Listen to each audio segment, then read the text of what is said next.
Okay, let's dive into this incredible story.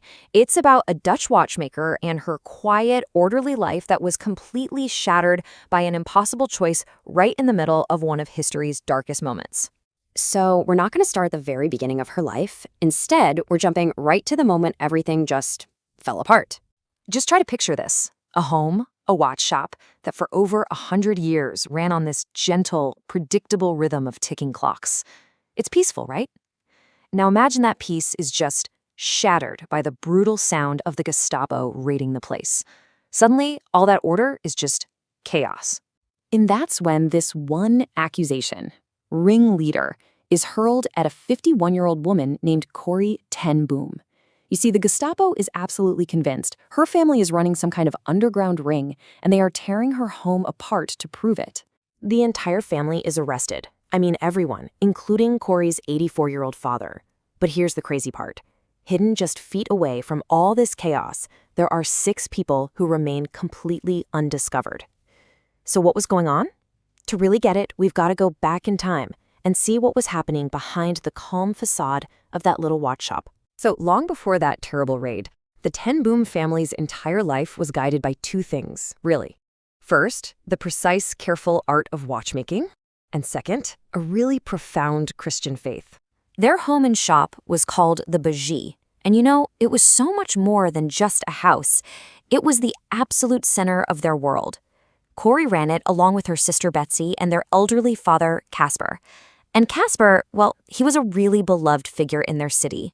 Before the war, you could say their lives were as predictable and orderly as the hundreds of clocks ticking away inside their shop. They were really respected, for their craft and for how much they cared about their community. But then, the Nazi occupation began, and suddenly all those deeply held convictions, they were about to be put to the ultimate test. And for them, what they did next wasn't some political act. No, it was a direct response to their religious beliefs. Casper actually said this quote while he was watching his Jewish neighbors being rounded up by the Nazis. You see, for the Ten Booms, protecting the people they considered the apple of God's eye wasn't really a choice, it was a divine mandate.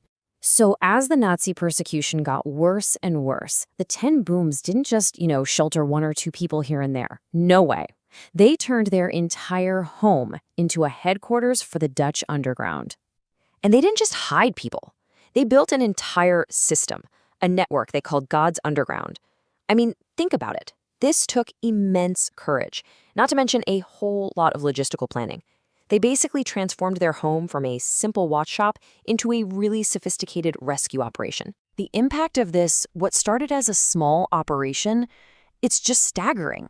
From this one single house, their network is believed to have saved the lives of nearly 800 people. 800. That's incredible. But this, of course, created a huge moral crisis for them. Because to save all those lives, Corrie and her family had to lie. Constantly. And that violated a principle that was at the very core of their faith. You have to imagine, every single knock on the door forced this impossible choice. Tell the truth and condemn someone to death, or lie and protect them. In the end, they chose what they saw as the greater law, to love their neighbor. But an operation this dangerous, well, it couldn't last forever. Eventually, they were betrayed. A fellow Dutch citizen turned them in for money. And that betrayal is what led to the raid that we saw at the very beginning of our story. And the price the family paid was just immense. Now, the 6 people hidden in the secret room, they miraculously escaped. But the Ten Booms themselves, they were sent to some of the most notorious camps of the war. Their father, Casper, who was 84 years old, died in a prison corridor just 10 days after he was arrested. So in the absolutely hellish conditions of the Ravensbrück concentration camp, Corrie's sister, Betsy, offered this really shocking prayer one night. Corrie was complaining about all the pests infesting their straw beds, and this is what Betsy says. I mean, the conditions there were just unimaginable. But Betsy's strange gratitude, it actually started to make sense. You see, the fleas in their barracks were so bad that the guards refused to even come inside. And this small, repulsive detail, it gave them a little pocket of freedom. It meant they could hold secret Bible readings every single night, creating this tiny flicker of hope and humanity in the deepest, darkest place you can imagine.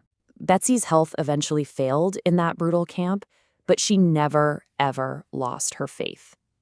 In fact, she had this vision that both she and Corrie would be free before the new year. And Betsy's prediction, it came true, but in the most harrowing way possible. She died in the camp on December 16th. Then, just 12 days later, Corrie's name is called. She's released. The reason? A supposed clerical error. Just days after she walked free, every other woman her age in that camp was executed. Corrie went on to spend the rest of her life fulfilling that vision she and Betsy had shared back in the camp. She traveled all over the world, creating homes for survivors and teaching that no darkness is too deep for forgiveness. She even forgave her former captors, which she said was the only way to ever be truly free. So Corrie's story really leaves us with this urgent question.